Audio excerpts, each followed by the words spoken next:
Dunk survived the Trial of Seven, but Westeros didn't. Episode 6 isn't about another battle. It's about the damage that battle just unleashed. The trailer opens with a beaten, exhausted Duncan, and that image alone tells us more than any line of dialogue ever could. Yes, he survived the Trial of Seven, but survival isn't the same as victory, especially when 6 men risked everything for him and 3 of them died on his side. That's not a triumph. It's a burden he'll carry long after the armor comes off. And above all of it is Baelor Breakspear's death. Because Duncan understands exactly what was lost. Baelor wasn't just another prince, he was stability, he was restraint, he was the one man keeping the Targaryen dynasty from tearing itself apart. And now he's gone, partly because Duncan stood in that trial. For the first time, you can see it on Duncan's face. His choices don't just affect him anymore, they shift lines of succession. They change futures. They create consequences he never asked for.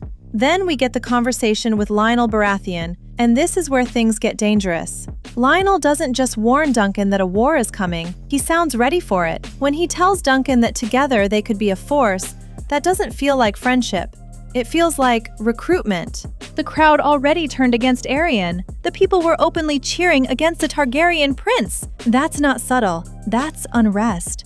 Baelor was the one man holding the realm together, and now he's ashes. And once that kind of anger starts spreading, it doesn't stop easily. What makes it even more interesting is that Duncan seems to turn Lionel down, and that rejection hurts. Lionel risked his life for him.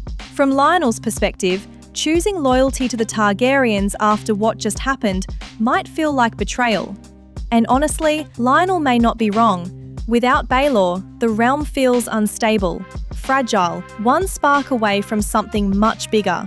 Then we see Baelor's funeral, and this scene is massive. The Targaryens gather to burn his remains, but the damage is already done. Even if Maekar never meant to kill his brother, it doesn't matter. In Westeros, being called a kinslayer is one of the worst stains a man can carry. The small folk won't care about the details. They'll care about the story. And the story now is simple. A Targaryen prince killed the only good Targaryen left. That kind of narrative spreads fast, and it fuels anger. Another moment that hits hard is Baelor's son asking Duncan why the gods would take his father and leave him alive. And Duncan doesn't have an answer. Because there isn't one! You can see the guilt settling in. Duncan genuinely believes he should have been the one to die. And that kind of survivor's guilt shapes people. It changes how they make decisions. It makes them cautious, protective, sometimes reckless in the opposite direction. Then there's Egg visiting Aerion, knife in hand. It looks dramatic, but I don't think this is about murder. This feels like confrontation. Egg finally saying what he's been holding in. Aerion survives the trial physically, but the humiliation is permanent. His reputation is cracked, and in this world, reputation is power. We also see Duncan reunited with Raymond, one of the knights who fought beside him. That embrace matters. It reminds us that the Trial of Seven wasn't just spectacle, it forged bonds. It created loyalty outside the Targaryen line, and that could matter later. Then Maekar offers Duncan something huge, to take Egg as his squire, and Duncan hesitates. He says he thinks he's done with princes, and that line says everything. Duncan doesn't want court politics, he doesn't want power struggles, and he doesn't want to be dragged into a world where good men die because of pride and bloodlines.